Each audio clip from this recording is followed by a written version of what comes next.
Dr. Fauci, thank you so much for joining us on the Daily Social Distancing Show. How are you? I'm very well, thank you. Very well. You are an infectious diseases expert who has advised 6 presidents on everything from SARS to Ebola to the HIV epidemic and Zika. What makes coronavirus so different?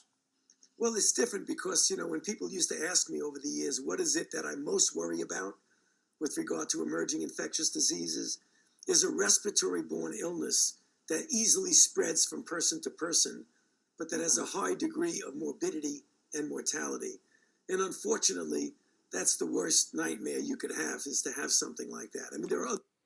Okay, he's saying the worst kind of epidemic is a disease that is airborne. That means you get it from contact, speaking or in being breathing each other's air or breathing each other's water droplets. And it's highly infectious and spreads easily from person to person. The diseases, Ebola was frightening, but Ebola gets transmitted only when you're in very close contact with a person who is very, very ill.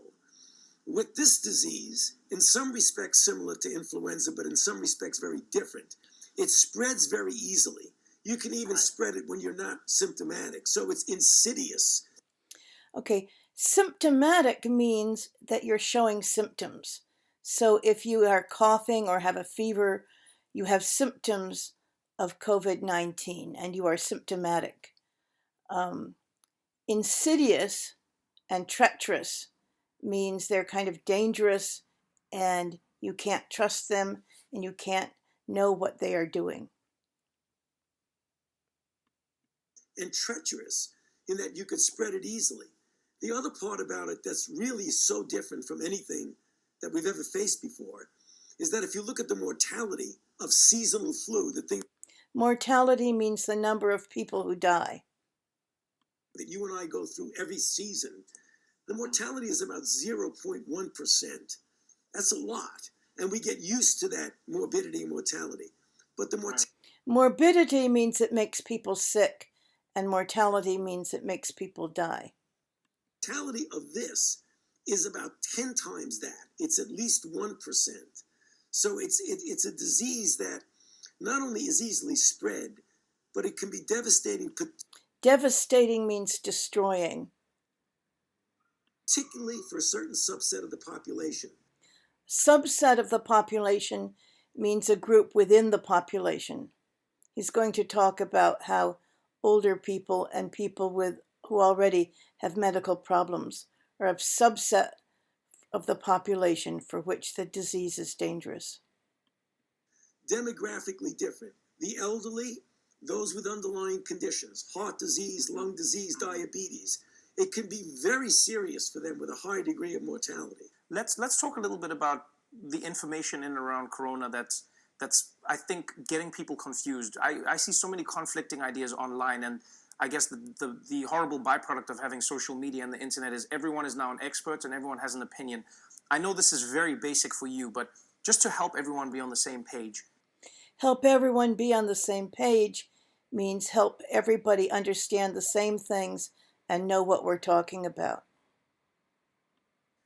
How can we catch corona, and what are the areas we should be most concerned about? So we know about human-to-human transmission. Most people understand that, but I see people online worried about grocery shopping, touching packages that they receive from Amazon. Do people need to wipe them down? When they're in the grocery store, can they touch other things? How long does coronavirus last in the air? For instance, if you walk into an elevator after somebody else, can coronavirus still be there? What do we need to be on the lookout for as individuals? Okay, there's varied degrees of risk, Trevor, of that in every respect. But the things that are the most common that you really want to latch on to. Latch on to means pay attention to. Is that sneezing and coughing. When someone is ill, they've got to get themselves out of circulation because they can spread by droplets and even by what we call aerosol, which means the drop doesn't go down right away. It hangs around for a bit. So you could come into a room thinking everything is all right, and then you inhale it.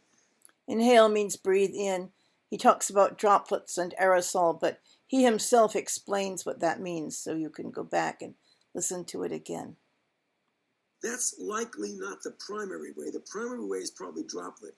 But another way that's very important is handshaking. When people naturally go like that, they cough, and then it's innocent. There's nothing on their hand. They shake your hand, or they open a doorknob. And that's the thing. You don't want to be obsessive compulsive about wiping everything down that you go near. But one of the real bad actors is somebody who just opens a door and then 15 minutes. Bad actor is just an expression that means something that does something bad. A bad actor is a person or a thing that makes a bad thing happen. Later, because we know the virus can live on inanimate hard objects. Inanimate means not alive. Like steel or plastic, Right. for at least several hours. So that's the thing you've got to be careful of. That's one of the reasons why, if you really want to be careful, besides the social distancing of 6 Right. feet, don't shake anybody's hands. Just lose that for a while. And wash your hands as often as you can, because you may be inadvertently touching Inadvertently means not on purpose. something.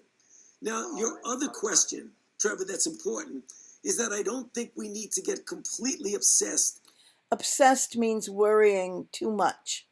about packages that come in, because those types of surfaces, the virus might live there for a very short time.